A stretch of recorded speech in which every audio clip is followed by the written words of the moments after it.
तो hello convent टोलेफी, कैसे हैं आप लोग। उम्मीद करते हैं सभी अच्छे होंगे। शुरू करते हैं आज का वीडियो, जिस चैप्टर का नाम है शक्ति यानी ऊर्जा संसाधन। इससे पहले 10वीं क्लास का बहुत सारे वीडियो अपलोड कर चुका हूं, आप सभी नहीं देखे होंगे तो जाकर देख लीजिएगा, प्लेलिस्ट उसका बना हुआ है। 6, 7, 8, 9, 10 सबका वीडियो अपलोड हो रहा है कंटिन्यू। ये 9 तक तो कंप्लीट हो चुका है, ये 10th का कंटिन्यू चल रहा है। ठीक है, इसको हम लोग शुरू करते लो। और बहुत बेहतरीन चैप्टर है, बहुत सारे क्वेश्चन इसका एग्जामों में आते रहते हैं और बहुत जल्द 2-3 दिन में सिलेबस कंप्लीट करेगा। मैं बहुत जल्द जो है MCQ सेशन लाने वाला हूँ, बहुत तगड़ा MCQ आने वाला है, जिसमें लगभग 1000 से 1500 जो है पर सब्जेक्ट में कराऊंगा। इससे क्या होगा ना कि आने वाले एग्जामों में आपका बहुत बेहतरीन तैयारी हो जाएगा। ठीक है, तो यहाँ देखेंगे ऊर्जा संसाधन का मतलब समझेंगे। सबसे पहले ऊर्जा मतलब एनर्जी जो होता है, वो एनर्जी हमें पेट्रोल से मिल जाता है, डीजल से मिलता है, कोयला से मिलता है। मतलब वो शक्ति जिससे किसी न किसी चीज़ को पावर मिलेगी। जैसे पेट्रोल से गाड़ी को पावर मिलता है, जैसे भोजन को हम लोग को पावर मिलता है, तो हम लोग की ऊर्जा क्या है, भोजन हम लोग को ऊर्जा। ठीक है, उसी तरह मशीनों की ऊर्जा क्या है, कोयला है, पेट्रोल है ना, डीजल है, ये सब चीज़ें हैं ऊर्जा। ठीक है, सौर ऊर्जा, बैटरी, जैसे बैटरी वगैरह चार्ज होता है, जो भी चीज़ है जिससे हमें शक्ति मिलती है या जिससे शक्ति मिलती है, वो उसके लिए वो ऊर्जा कहलाता है। ठीक है, अब यहाँ देखेंगे तो एक वर्ड लिखा 18वीं शताब्दी। 18वीं शताब्दी में क्या हुआ, औद्योगिक क्रांति आया। मैं कई बार बता चुका हूँ, 15वीं शताब्दी पुनर्जागरण का शुरुआत माना जाता है, यूरोप वालों ने शुरू किया था। और 18वीं शताब्दी में मशीनीकरण बहुत ज़्यादा बनने लगा, जिसको औद्योगिक क्रांति कहा गया है कि नहीं है। नीचे आएंगे तो लिखा हुआ है वाणिज्यिक ऊर्जा स्रोत। मतलब क्या है कि ऊर्जा स्रोत को जब इस लेवल तक बढ़ा दिया जाए ताकि उसका बिजनेस किया जा सके, तब उसको बोलेंगे वाणिज्यिक ऊर्जा स्रोत। जैसे कि बिजली उत्पादन कर रही है सरकार, तो सरकार बिजली उत्पादन कर रही है तो उसे क्या कर रही है, बिजनेस कर रही है, उससे पैसा कमा रही है, मुनाफा कमा रही है। तो उस तरह से ये जो ऊर्जा स्रोत हो गया, ये वाणिज्यिक ऊर्जा स्रोत कहलाएगा। ठीक है, अब यहाँ दिखा है कि शक्ति संसाधन के प्रकार, मतलब कि ऊर्जा का जो है प्रकार है, टाइप से। उपयोगिता के स्तर पर देखेंगे तो सतत और समापनीय है। सतत मतलब होता है कि कंटिन्यूअस ये चलते रहेगा, कभी समाप्त नहीं होगा। और समापनीय मतलब होता है एक न एक दिन समाप्त हो जाएगा। अब जो समाप्त नहीं होगा, वैसे संसाधन, वैसे ऊर्जा जो होता है, वैसे ऊर्जा के संसाधन आप सभी जानते हैं, जैसे कि सौर ऊर्जा कभी समाप्त नहीं होगा, पवन ऊर्जा नहीं समाप्त होगा, जल ऊर्जा। मतलब ये चीज़ें अगर समाप्त हो जाएगी तो धरती का वजूद कहाँ, सूरज खत्म हो गया तो रहेंगे हम लोग, नहीं रहेंगे। जल धरती पर से खत्म नहीं हो सकता है। जल मतलब कि पीने वाला जल की बात नहीं कर रहा हूँ, टोटली जल जो 71% है पूरी धरती पर, समाप्त नहीं होगा। पवन ऊर्जा यानी हवा कभी समाप्त होगा नहीं होगा। तो कुछ ऐसी चीज़ें हैं तो धरती पर से समाप्त नहीं हो सकती, होगी तभी जब धरती पे पूरे अस्तित्व ही खत्म हो जाए। ठीक है, तो इसको क्या बोलेंगे, सतत पोषणीय, सतत बोलेंगे इसको, ऊर्जा संसाधन बोलेंगे। और जो समापनीय है, जो वो एक न एक दिन समाप्त, जैसे कोयला, पेट्रोल, डीजल, केरोसिन, ये सारी चीज़ें समाप्त हो जाएंगे। ठीक है, अब देखेंगे तो उपयोगिता का आधार पर, यानी कि आप उसको यूज कर रहे हैं, तो यूज करने पर जैसे कैसे, मान के चलिए गाड़ी आप यूज कर रहे हैं, तो गाड़ी आप चला रहे हैं, तो कोई बोलता है कि फर्स्ट हैंड है और कोई बोलता है सेकंड हैंड है। इसका मतलब क्या होता है कि आप न्यू शोरूम से ले आए तो आपका हो गया। फर्स्ट हैंड मतलब होता है कि किसी और से खरीदे। सेकंड हैंड मतलब दो गुड़ा, इसका मतलब 2 आदमी इसको बेच चुका है। तो वो क्या हो रहा है, वो डिपेंड कर रहा है कि आप शोरूम से लेकर आ रहे हैं या किसी से खरीद रहे हैं, लेकिन उसका तो उपयोग तो कर ही रहे हैं कि नहीं। उसी तरह ऊर्जा जो होता है ना, जो डायरेक्ट हमें मिल रही है उसको बोलेंगे प्राथमिक। और जो क्या हो रहा है ना कि जो आप मतलब मान के चलिए कि जो सेकंड हो गया, यानी सेकंड टर्म में जो मिला हमें, उसको बोलेंगे द्वितीयक। अब कैसे सेकंड टर्म में, ध्यान समझिए, है ना। जैसे मान के चलिए कि हमें जो है प्राकृतिक गैस, कोयला, पेट्रोलियम, ये सब की चीज़ें क्या मिलती है, धरती से डायरेक्ट मिल जाती है। लेकिन जो बिजली जो होता है ना, ये बिजली उत्पादन के लिए पहले जो है, जो जल संसाधन है, उस जल संसाधन में यानी नदियों में बांध बनाना पड़ता है। बांध बना के यहाँ पर टरबाइन लगा देंगे। टरबाइन लगा के, है ना, यहाँ पर ये नाचेगा, उसके बाद से यहाँ पर टरबाइन से यहाँ पर मशीन लगा देगा, मशीन घूमेगा तो बिजली का उत्पादन होगा। बिजली जो उत्पादन होगा तो ये बिजली जो है यहाँ पर हम लोग को शहरों तक यानी टाउनों तक पहुँचेगी। ठीक है, तो ये जो होता है ना, ये हो गया द्वितीयक। क्यों? क्योंकि द्वितीयक ऊर्जा संसाधन में हमेशा प्राथमिक ऊर्जा संसाधन का सहायता लेना पड़ता है। देखिए, बिजली उत्पादन तभी होगा जब आप ये जो प्राथमिक रूप से जो जल संसाधन है, जल संसाधन क्या है, प्राथमिक संसाधन, इसकी सहायता लेंगे तब जाकर द्वितीयक पूरा होगा, है कि नहीं होगा। जैसे मान के चलिए कि बिजली उत्पादन करने के लिए जल से भी उत्पादन कर सकते हैं, भूताप से भी उत्पादन कर सकते हैं, कि नहीं है, सौर ऊर्जा से भी उत्पादन कर सकते हैं बिजली। तो सारे चीज़ में जब भी बिजली उत्पादन कर रहे हैं तो बिजली भी आपके लिए क्या, एक संसाधन है। बिजली भी क्या, बिजली आपके लिए विद्युत जो है एक संसाधन के रूप में, लेकिन ये संसाधन जो है प्राथमिक ना होकर क्या है, द्वितीयक है। कहानी समझ आ गया आप लोगों को। अब आते हैं कि स्रोत के आधार पर, स्रोत के स्थिति के आधार पर अगर बांटा जाए तो क्षयशील है और एक हो जाएगा अक्षयशील। तो क्षयशील और अक्षयशील मतलब क्या होता है, क्षय मतलब होता है बर्बाद हो जाना। ठीक है, क्षयशील मतलब क्या होता है, बर्बाद हो जाना। मतलब कि सिंपल बतिया वही बात की कहा है कि समाप्त हो जाना। तो स्रोत में क्षयशील, अक्षयशील। अब समाप्त कौन हो जाएगा, ये चीज़ें मैं जस्ट बताएं आप लोगों को। यहाँ देखिए लिखा अक्षयशील, कौन समाप्त नहीं होगा, तो जल, पवन, लहरी, जो सौर शक्ति, ये चीज़ें नहीं समाप्त होगा। अब कर रहा है संरचना के आधार पर, इसकी बनावट के आधार पर, या तो ये जैविक होगा या तो अजैविक, यानी जिंदा होगा ना तो मरल होगा। जिंदा कौन होगा? मानव हो सकता है, प्राणी हो सकता है, पेड़ पौधे हो सकते हैं, जिंदा होंगे। और जल, ये पवन वगैरह सौर ऊर्जा क्या है? मरल है। यानी दो तरह के ऊर्जा संसाधन हो गया। जो एनर्जी दे रहे हैं, जो हमें पावर दे रहे हैं, वो क्या है? दो तरह के स्रोत। संरचना के आधार पर देखेंगे तो दो तरह के, एक तो जैविक और अजैविक। उसके बाद समय के आधार पर देखेंगे, समय मतलब होता है कि टाइमिंग के आधार पर, तो पारंपरिक और गैर पारंपरिक। क्या भैया? पारंपरिक और गैर पारंपरिक।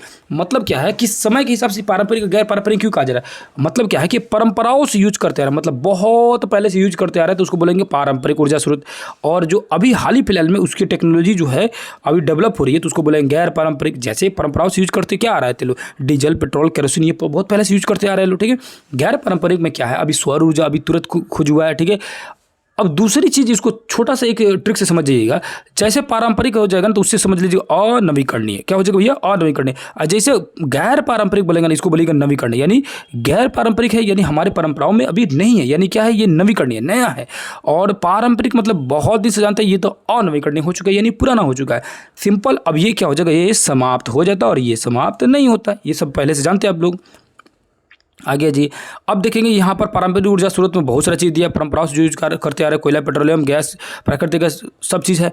अब इसमें एक एक करके जानेंगे। कोयला के बारे में समझते हैं। कोयला जो होता है ना, बहुत जो ऊर्जा का होता है, सबसे महत्वपूर्ण संसाधन है, क्योंकि सबसे पहले हम लोग तो कोयला से ही एनर्जी लेना शुरू किए थे लोग। 1 जनवरी 2008 तक भारत में 1200 मीटर गहराई पर जाएंगे लोग, तो 26,454 करोड़ तक हम लोग कोयला मिला। यानी 1200 मीटर गहराई तक नीचे घुसे लोग, तो हमें कितना कोयला मिला भैया? 26,454, है ना। अब उसको इस 2007-8 के हिसाब से देखा जाए तो 456.373 मिलियन टन था, ठीक है, कोयले का उत्पादन, ठीक है। उसके बाद आगे समझते हैं तो लिखा गोंडवाना समूह का कोयला। अब ये क्या है ना कि कोयला जो है ना हमारे धरती पर जो पाया जाता है, उसको 2 भागों में बांटा गया है। एक जो भाग का कोयला होता है ना, वो गोंडवाना समूह का। गोंडवाना समूह के कई बता चुका हूँ। धरती पहले 2 भागों में बटी हुई थी, बाद में शुरुआती समय में तो एक ही भाग में बटा हुआ था। 2 भाग में जो बटा था, अंगारा लैंड और गोंडवाना लैंड। गोंडवाना लैंड ही टूटकर अलग अलग महादेश बना, जिसके कारण भारत का जो दक्षिणी भाग है, यानी प्रायद्वीपीय जो भारत है, ये गोंडवाना का ही समूह का भाग था। अब यहाँ ये जो दक्षिणी भाग है, ये क्या है? पूरी तरह से चट्टानी, और चट्टान के नीचे खनिज पाए जाते हैं। और ये जो खनिज है ना, इस खनिज में से कोयला निकलता है। और ये जो कोयला हो गया, किस युग का हो गया? गोंडवाना समूह का हो गया, जो कि 20 करोड़ वर्ष पहले का है। कब का भैया? तो 20 करोड़ वर्ष पूर्व का है, पहले का है, ठीक है। और ये मोस्टली जो है भारत के दामोदर घाटी वाले क्षेत्र में, सोन घाटी, महानदी और वर्धा और गोदावरी वाले क्षेत्रों में फैला हुआ है। समझ रहे हो? वर्धा और गोदावरी वाले, यानी इस वाले क्षेत्रों में इसका फैलाव है ज़्यादातर, ठीक है। आ गया जी। अब दूसरी जो कोयला पाई जाती है, पहली जो कोयला था गोंडवाना, इसको और थोड़ा देख लेंगे तो ये 96% कोयला जो था हमारे पास, जो इसका भंडार जो है 96% भंडार है किसका? गोंडवाना समूह का कोयला का। और उत्पादन में 99% जो है इसी कोयले का उत्पादन हो रहा है, यानी कि भंडार करके रखिए 96%, ठीक है। उत्पादन जो है सिर्फ गोंडवाना लैंड के, जो गोंडवाना समूह का जो कोयला है उसी करते हैं, ठीक है।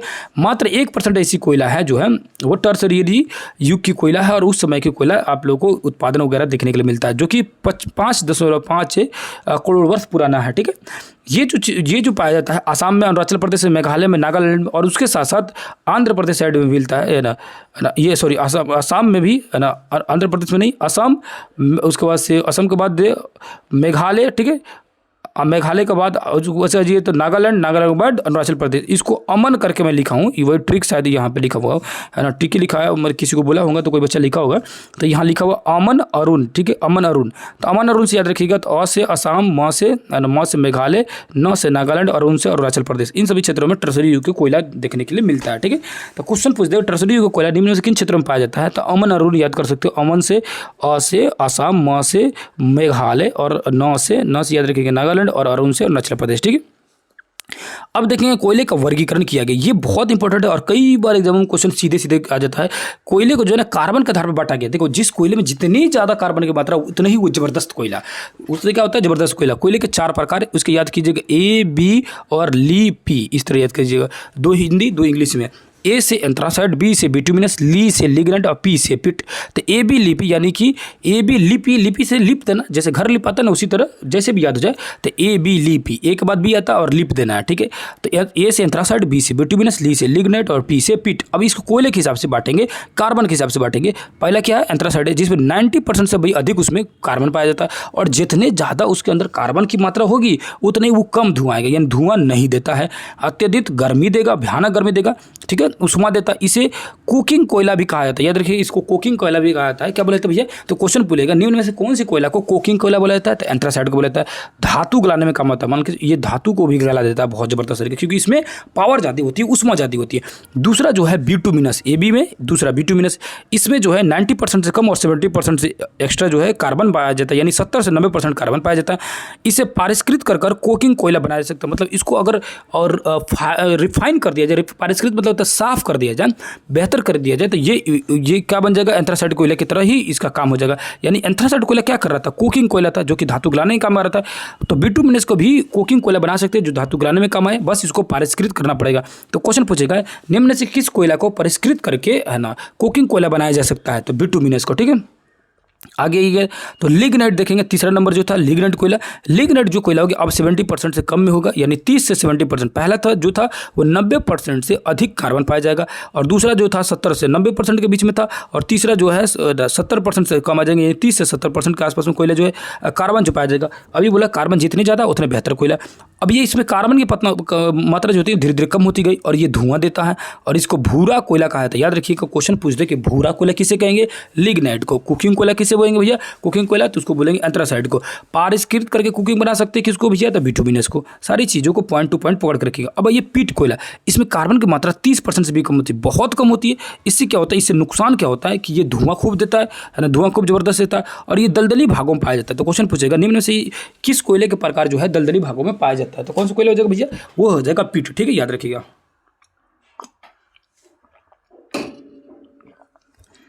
आगे चलते हैं। अब आते हैं गोंडवाना समूह का जो कोयला था, जो कि दामोदर घाटी के साइड में, सोन घाटी के साइड में, उसके बाद जो वर्धा और गोदावरी के साइड में जो घाटियों के साइड में जो कोयला मिल रहा था गोंडवाना समूह का, उसके बारे में जानने की कोशिश करते हैं। तो जो दामोदर नदी है वो पश्चिम बंगाल और ये झारखंड वाले क्षेत्र में, यानी छोटा नागपुर पठारी वाले क्षेत्रों में इस नदियों का विस्तार है।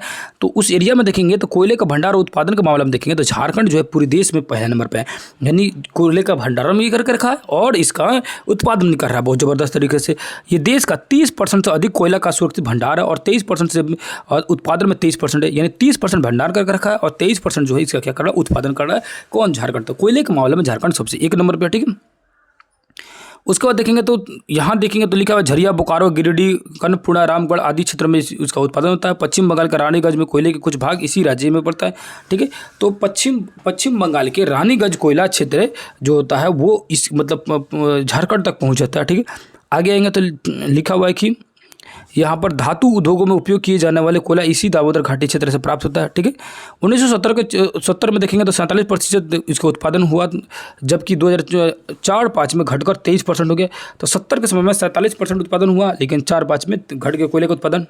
आगे आएंगे इस पेज में देखेंगे तो लिखा हुआ छत्तीसगढ़ सुरक्षित भंडार के दृष्टि से इस राज्य का स्थान का तीसरा, किंतु उत्पादन की दृष्टि से दूसरा सबसे बड़ा राज्य। देखिए, भंडारण के रूप में क्या है भैया? तीसरे नंबर पे, और उत्पादन के रूप में क्या है? दूसरे नंबर पे। कौन है? छत्तीसगढ़। याद रखिएगा, तो छत्तीसगढ़ जो है भंडारण कर रहा है, तो भंडारण का हिसाब से देखेंगे तो तीसरे नंबर पर चला जा रहा है, और उत्पादन कर रहा है तो दूसरे नंबर पर। लेकिन जो झारखंड का कोयला था वो एक नंबर पर था, उत्पादन में भी और क्या बोलते हैं उसको, भंडारण भी। उड़ीसा जो है ये चौथे नंबर पर है ना भंडारण करने में, और उसके बाद देखेंगे तो महाराष्ट्र यहाँ लिखा हुआ, महाराष्ट्र जो है 3% कोयले का उत्पादन करता है। ठीक है, 3% कोयले का सुरक्षित रखा हुआ है भंडारण के रूप में।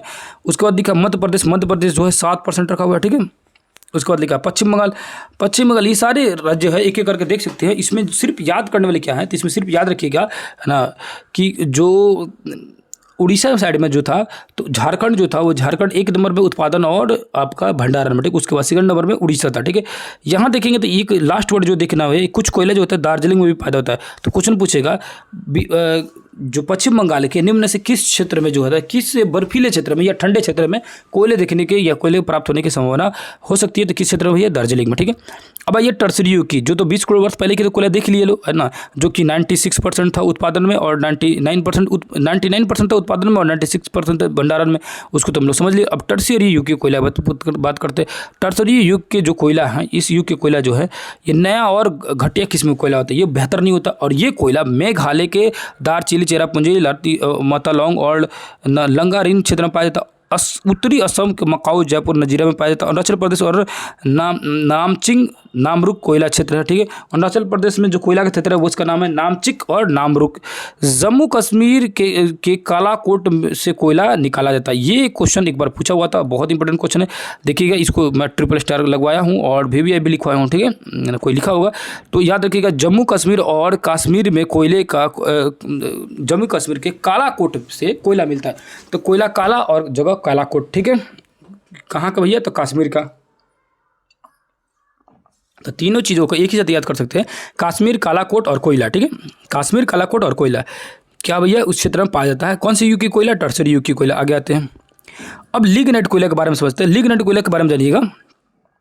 तो जो लिग्नाइट कोयला है यह निम्न कोटि का कोयला, मतलब उतनी बेहतर कोयला तो है नहीं ये, ठीक है ना। इसमें भी कार्बन की मात्रा कम होती है ना, धुआं भी देता है। लिग्नाइट कोयला जो होता है ये तमिलनाडु के लिग्नाइट बेसिन में पाया जाता है। 94% लिग्नाइट कोयला यहाँ सुरक्षित भंडार है। इन क्वेश्चन पूछेगा लिग्नाइट कोयला जो है सबसे ज़्यादा कहाँ पाया जाता है? तो तमिलनाडु क्षेत्र के लिग्नाइट बेसिन में पाया जाता है, ठीक है। उसके बाद गुजरात में, राजस्थान में, अन्य क्षेत्रों में कोयला देखने के लिए मिलता है, ठीक है। अब आएंगे तो पेट्रोलियम के बारे में जानेंगे। पेट्रोलियम क्या है भैया? तो पेट्रोलियम पदार्थ आप लोग को मालूम है, देखिए पेट्रोलियम और पेट्रोल दोनों में अंतर है। पेट्रोलियम में पेट्रोल, डीजल, केरोसिन सब आ जाते हैं। पेट्रोलियम जो धरती के नीचे से जो निकल रहा है ना उसको बोलते हैं पेट्रोलियम।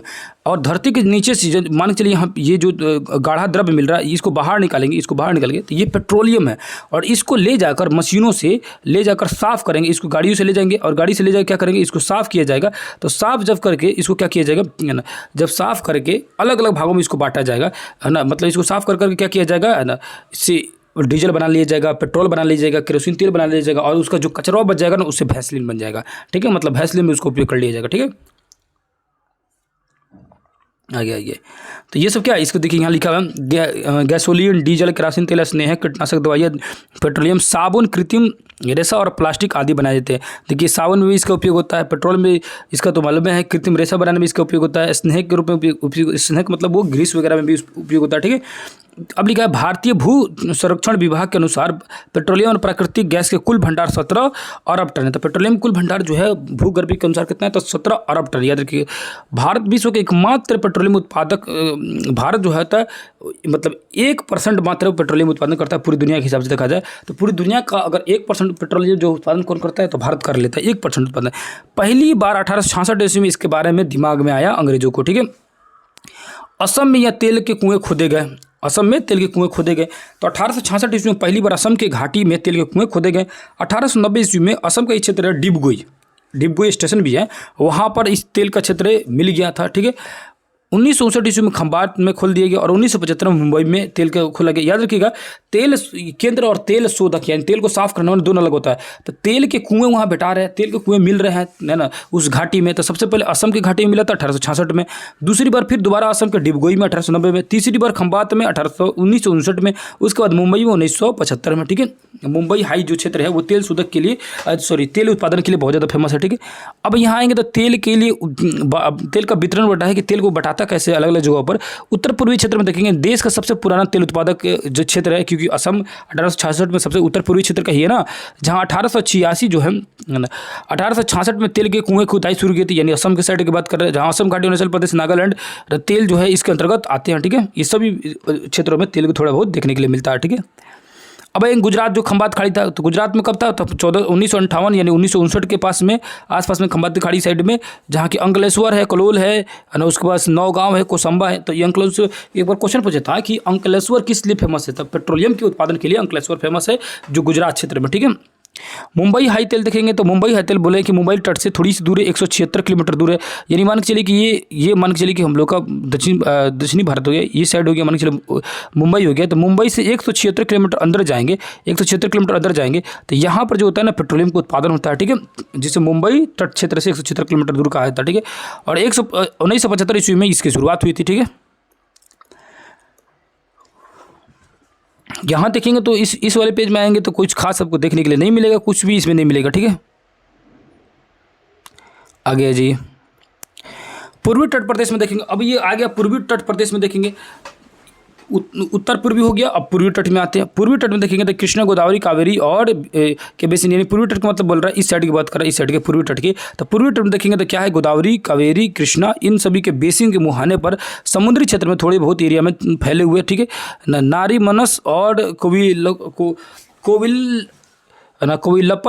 कावेरी प्रदेश कुछ मुख्य रूप से तेल प्रदेश के लिए। तो कावेरी वाला जो प्रदेश है वो क्या है भैया, तो तेल के वहाँ पर उत्पादन होने की संभावना देखने जाती है। और गोदावरी साइड में भी देखने के लिए मिलता है। उसको बताएंगे तो बाड़मेर बेसिन जो होता है ये बांग्लादेश क्षेत्र के सितंबर 2019 में 2009 में शुरू किया गया था। यहाँ प्रतिदिन 56,000 बैरल तेल का उत्पादन होता है। ठीक है, जो 2012 तक देश का 20% तेल जो है यही उत्पादन कर लेता है। भारत का 20% जो तेल है यही उत्पादन कर लेता है। कौन भैया, तो याद रखिएगा बाड़मेर बेसिन। अब आएंगे तेल का परिष्करण। अब तेल परिष्करण मतलब बोला है कि अब तेल को साफ करेंगे लोग। तेल निकाल लिए लोग, अब इसको तेल को साफ करेंगे। परिष्करण मतलब होता है साफ करना। ठीक है, अब वो तेल को साफ करके क्या बनाएंगे भैया, डीजल बना देंगे लोग। केरोसिन तेल मतलब होता है वही मिट्टी तेल। स्नेहक पदार्थ बना देंगे, अन्य पदार्थों को वस्तु बनाएंगे। 1921 में भारत का पहला तेल शोधक कारखाना असम के डिबगोई में खोला गया था। तेल साफ करने वाला कारखाना जो है पहली बार खोला गया 1921 के डिबगोई में खोला गया। उसके बाद 1954 में दूसरा खोला गया है ना मुंबई में। ठीक है, दूसरा खोला गया भैया मुंबई में। पहला खोला गया था असम के डिबगोई में, पहला असम में, दूसरा मुंबई में। ठीक है, तेल साफ करने वाले कारखाना। अभी तक जो है भारत में 18 तेल शोधक कारखाने हैं, जिसमें एक जो है बरौनी भी है बिहार का। ठीक है, अब एलपीजी गैस, प्राकृतिक गैस, एलपीजी गैस के बारे में जानते हैं। एलपीजी गैस बोलते हैं लिक्विड पेट्रोलियम गैस। और ये जो गैस होता है आपके घर के जो खाना बनता है ना, जो गैस रहता है गैस सिलेंडर, उसी में भरा जाता है। ठीक है, याद रखिएगा उसमें क्या होता है, इसको भरा जाता है। यहाँ देखेंगे नीचे में देखेंगे तो लिखा हुआ है कि प्राय पेट्रोलियम उत्पादक के क्षेत्र में प्राकृतिक गैस भी मिलते हैं। जहाँ पेट्रोलियम पदार्थ मिलता है, एक्चुअली में जिस क्षेत्र में जब पेट्रोलियम पदार्थ मिलता है वहाँ से एक गैस निकलते रहता है, उसको प्राकृतिक गैस कहा जाता है। तो मोस्टली चांस है जहाँ पेट्रोलियम पदार्थ मिलता है वहाँ पर क्या मिलता है भैया, वहाँ पर प्राकृतिक गैस हमें प्राप्त हो जाता है। ठीक है, अब आइए विद्युत शक्ति। विद्युत शक्ति मतलब होता है बिजली का उत्पादन। विद्युत शक्ति आप सभी को पता है कि उसका उत्पादन जो होता है वो किसी तरह टरबाइन को नचाना है, यानी किसी तरह इस पंखा का नचाना है, किसी तरह इस भैया इस पंखा को नचाना है। और इससे जो पाइप लगा हुआ है ना, ये लगा हुआ है जो रड, और ये आगे यहाँ मशीन जो लगा हुआ है, ये मशीन को घुमाना है किसी भी तरह। आप जाए जैसे भी चल के घुमाएं, हाथ से घुमाइए, मशीन से गिराइए, घुमाइए या पानी से घुमाइए, किसी तरह उसको ऊर्जा दीजिए, पावर दीजिए ताकि वो घूमने लगे। उससे क्या होगा, बिजली उत्पादन हो जाएगा। अब यहाँ एक लिखा है कि परमाणु विद्युत गिरी, क्या भैया क्या लिखा है यहाँ, और यहाँ लिखा है ताप विद्युत, और यहाँ लिखा है परमाणु विद्युत। अभी दोनों में अंतर क्या, ताप विद्युत मतलब होता है ना, धरती हमारी जो होती है ना उसमें गर्मी होता है, इसको बोलता है भूतापीय ऊर्जा। और इस गर्मी का उपयोग होता है अनेक कार्यों में, इसका उपयोग किया जाता है, जैसे कि बिजली उत्पादन में इसका उपयोग किया जाता है सर, तो उसको बोलेंगे ताप विद्युत केंद्र। ठीक है, और जिसमें परमाणु की यूज किया जाता है, परमाणु मतलब होता है कि कोयले का भी बाप हो गया, मतलब यूरेनियम जो हो गया ना, यूरेनियम हो गया बहुत खतरनाक। और जैसे मान के चलिए कोयला अगर जला रहे हैं, तो कोयला जला रहे हैं तो अगर 5 मिनट में बुझ गया, और उतना ही कोयला अगर यूरेनियम जला दिया ना तो कई दिनों तक जलते रहेगा, खत्म नहीं होगा। समझ रहे ना आप लोग को। तो यूरेनियम जो होता है काफ़ी ज़्यादा पावरफुल होता है। ठीक है, तो उससे अगर बिजली उत्पादन कर रहे हैं तो उसको बोलेंगे परमाणु विद्युत। और जो धरती के ताप गर्मी से उत्पादन कर रहे हैं उसको बोलेंगे ताप विद्युत। ठीक है ना, तो ये बिजली का उत्पादन करना अनेक कार्यों से किया जा सकता है। कोयला से उपयोग कर सकते हैं, पेट्रोलियम से, प्राकृतिक गैसों से, बहुत सारे इसमें उपयोग कर सकते हैं। ठीक है, अब यहाँ लिखा जल विद्युत, वही चीज़ में जल से जो उत्पादन करेगा उसको बोलेंगे क्या भैया, जल विद्युत। ठीक है, अब यहाँ लिखा हुआ है क्या कि डायनेमो तथा पोर्टलैंड सीमेंट द्वारा नदियों को बांधने की प्रक्रिया का आविष्कार कर जल विद्युत का विकास किया गया है ना। मतलब कि डायनेमो लगाया गया और बांध बना दिया गया। जैसे कि मैं बताता हूँ कई बार कि नदी बन के चले आ रही है, बीच में यहाँ पर बांध बना दिया, बांध बना के यहाँ पर 3 गो होल दे दी थी, 2 गो 3 गो जितना भी होल दे, अब यहाँ पर ब्लॉक कर दिए, रोक दिए पानी को, और यहाँ गेट बंद कर दिए। अब आगे आने के बाद यहाँ पर क्या कीजिए भैया, टरबाइन लगा दिए। क्या लगा दिए, टरबाइन लगा दिए, और इसको इस पाइप को लेकर आके यहाँ मशीन लगा दी, मशीन से है ना। अब यहाँ पर जो है क्षेत्र, यहाँ पर बिजली मान के चलिए खंभा लगा दिए जो बिजली उत्पन्न कर रहे हैं, मशीन बैठा दिए। ठीक है, अब जैसे ही इसको पानी छोड़ेंगे, पानी जब इस पर गिरेगा तो इसको नचाने लगेगा, गोल गोल नचाने लगेगा, जिससे क्या होगा, आराम से टरबाइन नचने लगेगा और बिजली का उत्पादन हो जाएगा। ठीक है, अब कह रहा पहली बार इस तरह का डिजाइन जो है कहाँ देखने के लिए मिला आप लोगों को, तो सन 1897 ईस्वी में दार्जिलिंग में प्रथम बार जल विद्युत संयंत्र बनाया गया था। और ये क्वेश्चन जो है बीपीएससी में आ चुका है। ठीक है, याद रखिएगा बीपीएससी में क्वेश्चन पूछा हुआ था कि पहली बार जल विद्युत संयंत्र जो है कहाँ बैठाया गया था, तो दार्जिलिंग में 1897 में। ठीक है, याद रखिएगा। ठीक है, उसके बाद 1930 ईस्वी में पश्चिमी घाट, उत्तर प्रदेश, हिमाचल प्रदेश, तमिलनाडु और अन्य क्षेत्रों में इसका काफ़ी ज़्यादा वजह से बढ़ गया। तो पहली बार कहाँ था भैया, दार्जिलिंग में। उसके बाद आगे आएंगे तो देखेंगे इसका वितरण देखेंगे, वितरण एवं जल विद्युत परियोजना। वितरण मतलब होता है ना कि किस क्षेत्र में कितना जो है जल का ये बिजली का उत्पादन हो रहा है। तो तापीय विद्युत से देखेंगे तो 467, मतलब सबसे ज़्यादा तापीय विद्युत से, तापीय ऊर्जा से विद्युत उत्पादन किया था। उसके बाद देखेंगे तो जल विद्युत से 64 और परमाणु से 17। ठीक है, 17 ठीक है, बिलियन यूनिट की बात कर रहा है। तो 464 बिलियन यूनिट जो है वो क्या है, ताप विद्युत से उत्पादन हो रही है। अब यहाँ लिखा है, क्या आप जानते हैं विद्युत का जो विद्युत के यथार्थ स्थापित क्षमता और वास्तविक उत्पादन के बीच में अंतर बना रहता है। विद्युत उत्पादन और उपयोग के यूनिट में भी बनाया जा सकता है। एक यूनिट का अर्थ होता है 1000 वाट बिजली का 1 घंटा में कितना समय, यानी 1 यूनिट बराबर हो गया 1 यूनिट बराबर हो गया क्या भैया, का अर्थ होता है 1000 वाट, यानी 1000 वाट, ठीक है। बिजली का 1 घंटे में तय किया गया मतलब इस्तेमाल, ठीक है। 1 घंटे में है ना जितना बिजली उत्पादन करेंगे 1000 वाट बिजली का जितना उत्पादन करेंगे, सिंपल समझो कि 1 घंटे में 1000 वाट का बिजली का उत्पादन करेंगे, उसको 1 यूनिट बोलेंगे, ठीक है।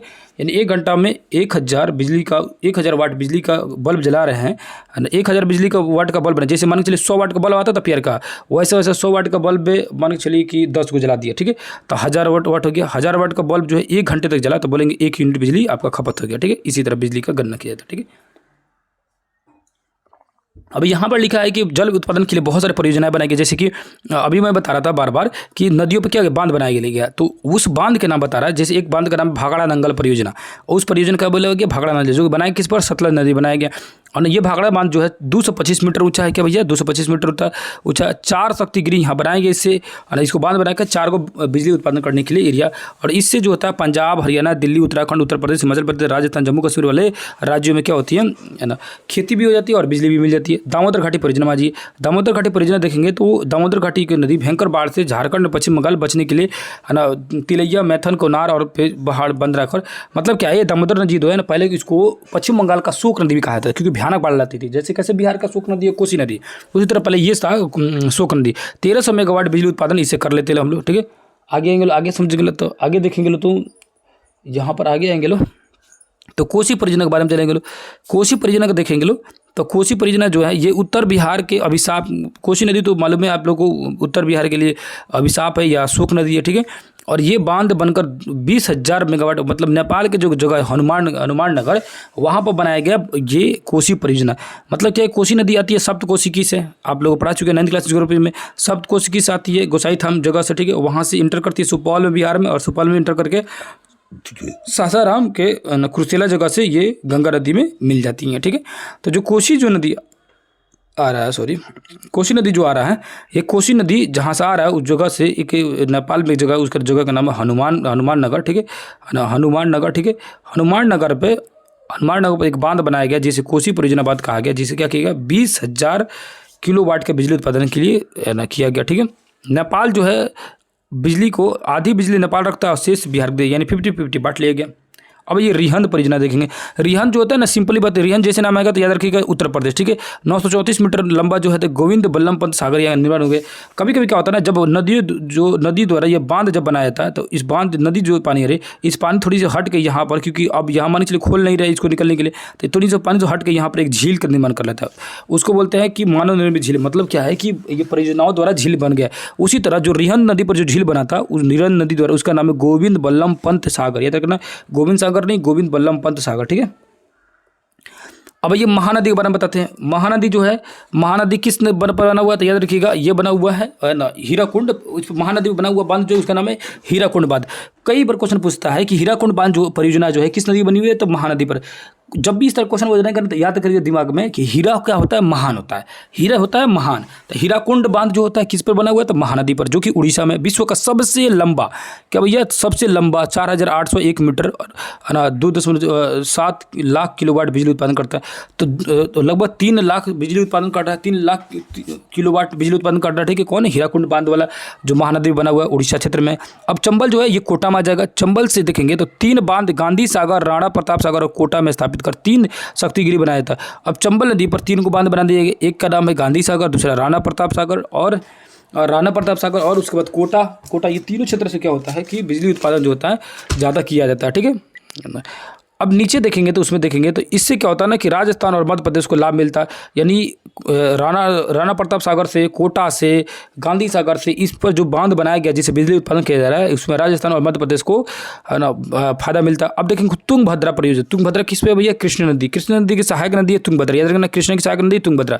और ये कर्नाटक में अवस्थित दक्षिण भारत की सबसे बड़ी नदी घाटी परियोजना है। तो क्वेश्चन पूछ देगा, यही क्वेश्चन बन गया कि दक्षिण भारत की सबसे बड़ी नदी घाटी परियोजना कौन सी है, तो कृष्णा नदी पर बनी हुई तुंगभद्रा तुंगभद्रा परियोजना। तो कृष्णा नदी बनी हुई तुंगभद्रा परियोजना है जो जो दक्षिण भारत की सबसे बड़ी नदी घाटी परियोजनाओं में से एक है, याद रखना, ठीक है। आगे आ जाइए।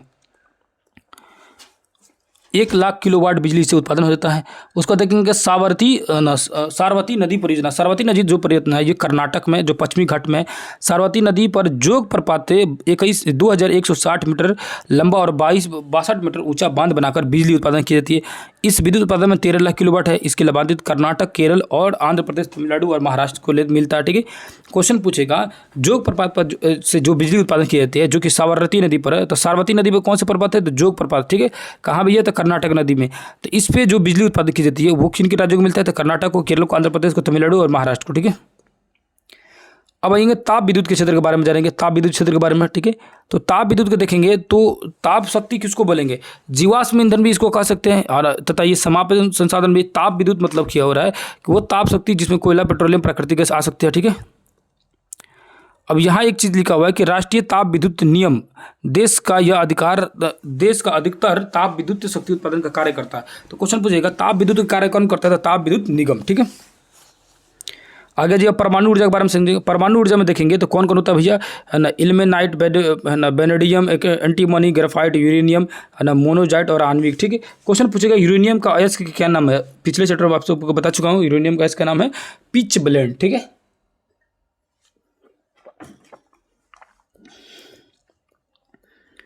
आगे आएंगे तो यहाँ देखेंगे तो मोनाजाइट केरल के प्रमुख प्रचुरता में पाया जाता है।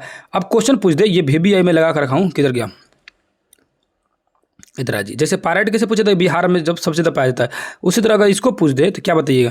मोनाजाइट जो होता है ना वो केरल में सबसे अधिक पाया जाता है, इन्हें प्रचुरता है। तो VBI इसको लगवा कर रखा हूँ, तो आप सभी भी याद कर लीजिएगा। मोनाजाइट जो होता है वो कहाँ मिलता है ना? तो केरल में मिलता है सबसे ज़्यादा, ठीक है। तमिलनाडु, आंध्र प्रदेश, उड़ीसा आदि क्षेत्रों में प्राय है, लेकिन मोनाजाइट जो केरल में सबसे ज़्यादा पाया जाता है। यूरेनियम परमाणु का कच्चा माल है जो विभिन्न प्रकार के प्राचीन शैलों से प्राप्त होता है। इसका पिच ब्लेड क्या है? इसका देखिए यहाँ लिखा हुआ है 50 से 80% जो है यूरेनियम पाया जाता है, ठीक है। पिच ब्लेड में क्या होता है? 50 से 80% तक यूरेनियम पाया जाता है, ठीक है।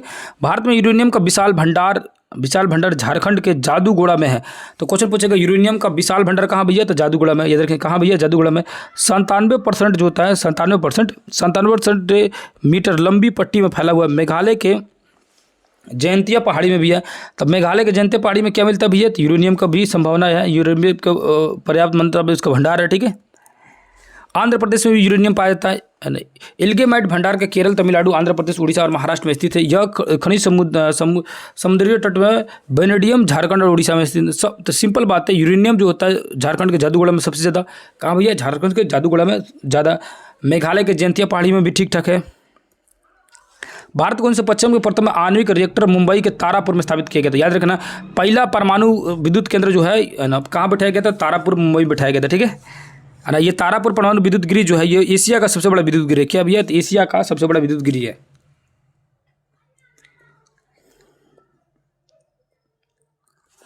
उसको लिखा हुआ है भारत थोरियम के भंडार में काफी समृद्ध है। तो क्वेश्चन पूछेगा भारत में यूरेनियम या थोरियम दोनों में से कौन सा सबसे अधिक पाया जाता है? तो थोरियम ज्यादा पाया जाता है, भारत में बहुत ज्यादा थोरियम पाया जाता है, ठीक है। अब देखेंगे तो राणा प्रताप सागर और परमाणु विद्युत गृह जो कि कोटा में था, जो कहाँ था भैया? राजस्थान के कोटा में स्थित था। ये चंबल नदी पर था, ठीक है। बिजली जो यहाँ पर उत्पादन की जा रही है वो बना किसके सहयोग था? कर्नाटक के सहयोग से बना था। 223 मेगावाट बिजली जो है यहाँ से उत्पादन हो जाती है। कल्पक्कम परमाणु जो होता है ये तमिलनाडु में जगह। कल्पक्कम कहाँ होगा? ये तमिलनाडु में। ये स्वदेशी प्रयास से बना हुआ था। क्वेश्चन पूछेगा निम्न में से कौन सा जो है स्वदेशी यानी अपने खुद से, है ना, आत्मनिर्भरता से ये बना हुआ है परमाणु ऊर्जा? तो कौन सा भैया? तो कल्पक्कम परमाणु विद्युत गृह, ठीक है। आ गया जी। अब नौरौरा देखेंगे तो ये उत्तर प्रदेश हो जाएगा। किधर के भैया? नौरौरा उत्तर प्रदेश बुंदेलशहर के पास स्थित है, ठीक है।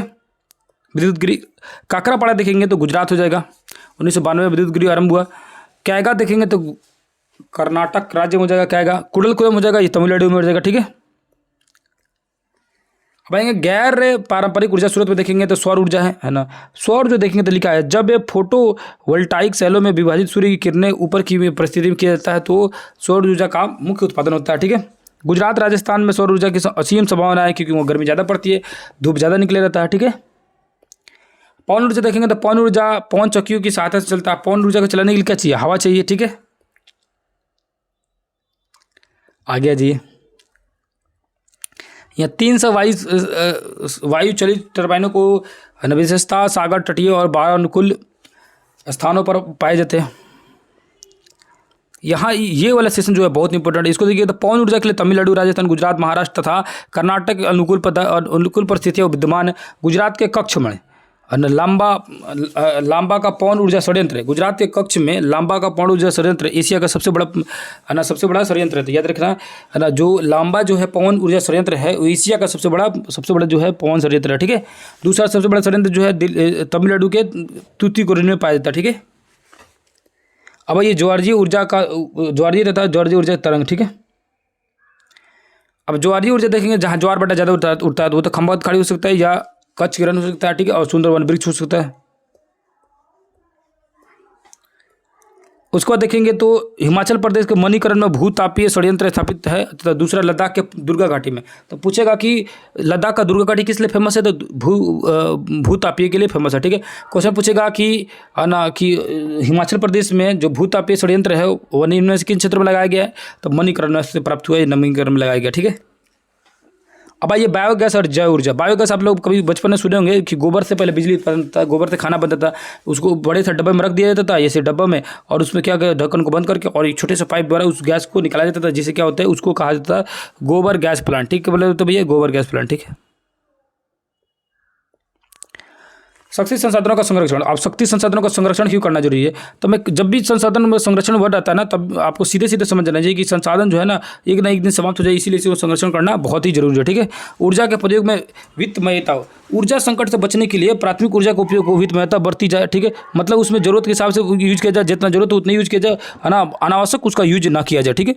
ऊर्जा के नवीन क्षेत्रों में खोज। अब नए जगहों को ऊर्जा खोज कीजिए, कहाँ और जगहों से हमें ऊर्जा मिल सकता है, ठीक है। उसके बाद लिखा तीसरा, ऊर्जा के नवीन वैकल्पिक साधनों प्रयोग। मतलब ऊर्जा संसाधन यूज कर रहा है उसको अल्टरनेट, मतलब कि उसकी जगह कुछ और कीजिए। जैसे कैसे गाड़ी चलाने के लिए अब बैटरी का उपयोग किया जा रहा है, ठीक है। तो बदल कीजिएगा ना, उससे क्या होगा ना कि पुराना ऊर्जा जो है बचल रहेगा। अंतर्राष्ट्रीय उपयोग, एशियाई देशों में 8 ऐसे देश है ना, संगठन है जिससे असंगठित अंतर्राष्ट्रीय संस्थाएं महत्वपूर्ण भूमिका निभा रही है, ठीक है। अब आते हैं क्वेश्चन सर, फाइनली हम लोग पास पहुंच गए क्वेश्चन सर।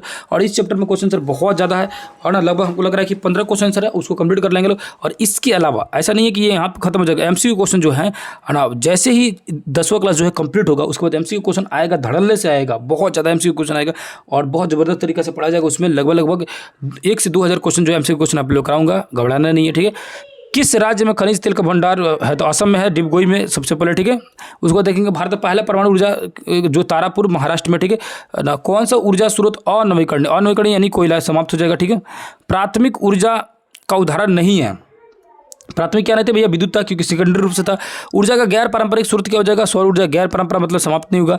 गोंडवाना समूह के कोयले का निर्माण जो है 20 करोड़ वर्ष पहले था, 20 करोड़ वर्ष पहले भैया, 20 करोड़ वर्ष पहले, ठीक है। 5 करोड़ वर्ष जो है वो तो है ना टर्सरी युग के था, ठीक है। अब 7 नंबर क्वेश्चन देखेंगे, भारत में कोयले का निर्माण सर्वप्रथम कहाँ भैया, निर्माण भी उत्पादन भी और भंडारण भी झारखंड में। सर्वोत्तम कोयले का सबसे बढ़िया कोयले का प्रकार एंथ्रासाइड, जिसमें 90% से ज़्यादा कार्बन की मात्रा पाई जाती है, एंथ्रासाइड। उसके बाद बिटुमिनस, लिग्नाइट, तपीट, ठीक है। उसके बाद मुंबई हाई तेल किस लिए फेमस है, तो भैया मुंबई हाई जो क्षेत्र है वो खनिज तेल के लिए काफ़ी ज़्यादा फेमस है, ठीक है। भारत में पहला तेल शुद्ध कारखाना, तेल को साफ करने वाला कारखाना जो है डिगबोई में बसाया जाता है, असम के, ठीक है। प्राकृतिक गैस किस खनिज में पाया जाता है, तो प्राकृतिक गैस जो पाया जाता है वो पेट्रोलियम पाया जाता है, ठीक है। उसके बाद देखेंगे तो भाखड़ा नंगल परियोजना जो है, ये भाखड़ा नंगल परियोजना देखेंगे किस नदी पर स्थित है, तो भाखड़ा नंगल जो परियोजना है वो सतलज नदी पर है। भाखड़ा नंगल परियोजना 225 मीटर ऊंचा है। नर्मदा जो है, नर्मदा पर क्या बना हुआ था, तो नर्मदा अगर नदी पर देखा जाए तो इस पर है सरदार सरोवर बांध, ठीक है। और सरदार सरोवर जो बांध है ये ना, ये पिछले वाले क्वेश्चन में पूछा हुआ था ना। झेलम जो होता है ये तो पाकिस्तान साइड में चल जाता है, जो पाकिस्तान और भारत पाकिस्तान को झेल रहा है, ठीक है। ब्यास भी ऊपर में साइड में चल जाएगा, ठीक है। अब देखिए दक्षिण भारत की सबसे बड़ी नदी घाटी परियोजना जो है वो कौन सी है, सबसे बड़ी तो तुंगभद्रा जो था वो कृष्णा नदी की सहायक नदी जो थी उस पर बना हुआ था, जो कि अभी जस्ट पड़े जो कि कर्नाटक और आंध्र प्रदेश वाले क्षेत्रों में विस्तृत था, ठीक है। अब देखेंगे ताप विद्युत केंद्र का उदाहरण है। ताप विद्युत केंद्र कौन का उदाहरण है भैया, ताप विद्युत केंद्र अगर देखा जाए तो ताप विद्युत केंद्र का उदाहरण है जो बरौनी की तेल शोधक कारखाना, और ताप विद्युत केंद्र का उदाहरण है, ठीक है। ताप विद्युत केंद्र का उदाहरण है जो बरौनी की तेल शोधक कारखाना और ताप विद्युत केंद्र का उदाहरण है, ठीक है। ताप विद्युत केंद्र का उदाहरण है जो बरौनी की तेल शोधक कारखाना और ताप विद्युत केंद्र का उदाहरण ताप विद्युत केंद्र का उदाहरण है, ठीक है। तो ताप विद्युत केंद्र का उदाहरण देखेंगे तो बरौनी ताप विद्युत केंद्र का, ठीक है, मतलब वहाँ विद्युत उत्पादन किया जाता है तापमान से, ठीक है। उसके बाद देखेंगे यूरेनियम का प्रमुख उत्पादक स्थल है यूरेनियम का कौन सा भैया, तो जादूगढ़ा। यूरेनियम का प्रमुख जादूगढ़ा जो था झारखंड था, अभी जस्ट एशिया का सबसे बड़ा परमाणु विद्युत गिरी है। तो एशिया का सबसे बड़ा कौन सा था, तारापुर था, अभी जस्ट देखेंगे। कल्पक्कम तमिलनाडु था, नौराना यूपी में था, कैगा कर्नाटक में था, ठीक है। अगला देखेंगे भारत के किस राज्य में सौर ऊर्जा के विकास की सर्वाधिक संभावना है, सौर ऊर्जा राजस्थान और गुजरात में चल जाएगा, ठीक है। ज्वारीय एवं तरंग उत्पादन हेतु भारत के लिए अधिक अनुकूल परिस्थितियाँ कहाँ पाई जाती है, तो खंबात की खाड़ी में पाई जाती है और मिजोरम में पाया जाता है, ठीक है। तो ये था ज्वारीय ऊर्जा वाला, और ये सारे क्वेश्चन 18 क्वेश्चन इसका एमसीक्यू हो गया। इसके अलावा भी एमसीक्यू क्वेश्चन आएगा। सेशन कैसा लग रहा है कमेंट करके जरूर बताइएगा। फिर किसी दूसरे क्लास में मिलेंगे, तब तक के लिए धन्यवाद, नमस्कार, अस्सलाम वालेकुम, जय हिंद, जय भारत।